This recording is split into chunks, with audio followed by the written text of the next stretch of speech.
E allora torniamo sul ciclismo, perché dopo il Giro d'Italia ci sarà il Giro del Friuli, quasi subito dopo, insomma, una manifestazione che interessa la categoria juniores internazionale, quindi praticamente la più importante, possiamo dire, una delle più importanti in Italia, vetrine dei prospetti che poi, vetrina e anticamera dei prospetti che puntano a entrare nel professionismo. E allora siamo stasera con noi c'è il presidente della società organizzatrice, che è la Ciclistica Fontana Fredda, Gilberto Pitarella. Buonasera. Buonasera.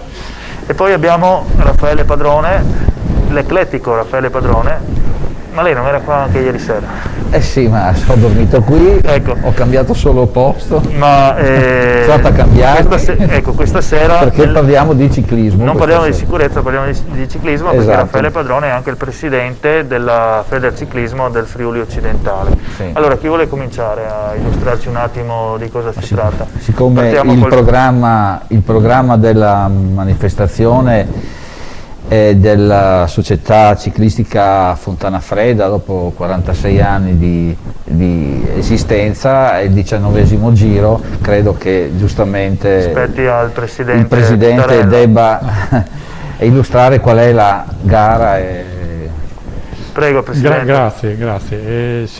Siamo giunti alla 19ª edizione del Giro Friuli Venezia Giulia Juniores, che è abbinata alla Casucci Molais, e questa è arrivata alla 32ª edizione. È una delle poche, anzi ce ne sono due in Italia, corse a tappe per questa categoria, che è una categoria internazionale, ragazzi juniores di 17-18 anni.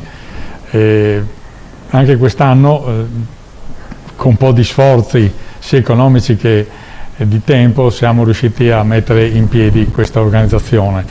È impegnativa perché saranno 4 giorni di gare, e non sono poche per questa categoria, perché è il massimo che possa fare questa categoria, quindi 4 giorni di gare. Inizieremo il 30 maggio al Velodromo Bottecchia, come l'anno scorso. Abbiamo l'ospitalità da parte degli amici della pista, che faremo un cronometro a squadre all'interno del velodromo. È una novità che abbiamo portato lo scorso anno ed ha avuto molto successo. Faccio un piccolo inciso: lo scorso anno è stata l'unica gara a tappe che si è svolta in Italia per questa categoria, e siamo riusciti a fine agosto a organizzarla. Continuando col programma, come dicevo, domenica 30 maggio nel pomeriggio al Velodromo Bottecchia la cronometro a squadre, che quindi verranno assegnate le prime maglie che i ragazzi vestiranno. Sono 6 maglie in palio che dopo magari le presentiamo. Il giorno dopo, il lunedì 31 maggio, ci sarà la 32ª Casucci Molais, che partirà da Pordenone. Con l'ospitalità, e qua ringraziamo l'amministrazione comunale di Pordenone, anche quest'anno con l'assessore del Bortoli e il sindaco Ciriani, partiremo davanti al municipio, faremo un trasferimento lungo il corso Vittorio Emanuele, via Mazzini, e andremo a Porcia per la partenza ufficiale, l'arrivo a Cimolais dopo 118 km, con qualche novità che verrà presentata nei prossimi giorni per le salite che andremo a fare. Non potremo fare la Palla Barzana perché la strada è chiusa, e quindi però faremo un bellissimo percorso e arriveremo in quella splendida località che è Cimolais, che è 32 anni che ci ospita. Il giorno successivo ci sposteremo in Friuli, nel Friuli centrale, con partenza dalla capitale del prosciutto, da San Daniele del Friuli, un circuito iniziale, e dopo andremo a Tarcento, e qui farà la conclusione, che sarà penso la tappa più impegnativa, perché ci sarà la salita di Coia, una salita inedita per gli atleti, e quindi se ne vedranno delle belle. Il giorno dopo, l'ultimo giorno, a Fiume Veneto, facciamo Fiume Veneto Porcia, con 2 volte la scalata del Castello di Caneva, quello che avevamo sentito prima durante la presentazione del Giro d'Italia. Passerà lo stesso percorso dei professionisti? Sì, esatto. Faranno 2 volte Castello di Caneva, sì. Esatto. Questo è il programma.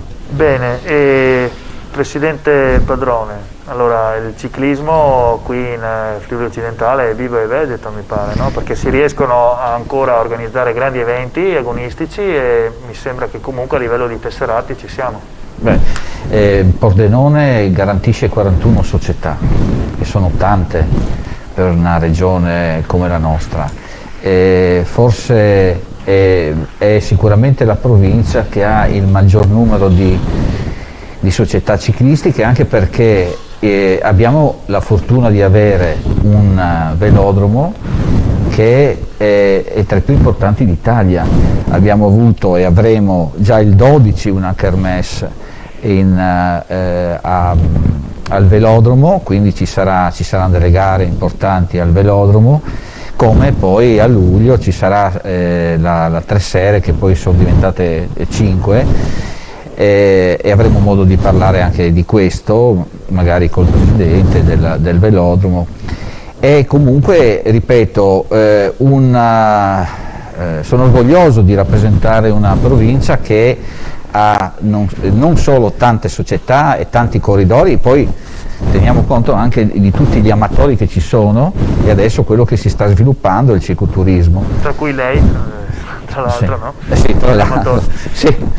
E quindi la scelta è ricaduta sul presidente attivo.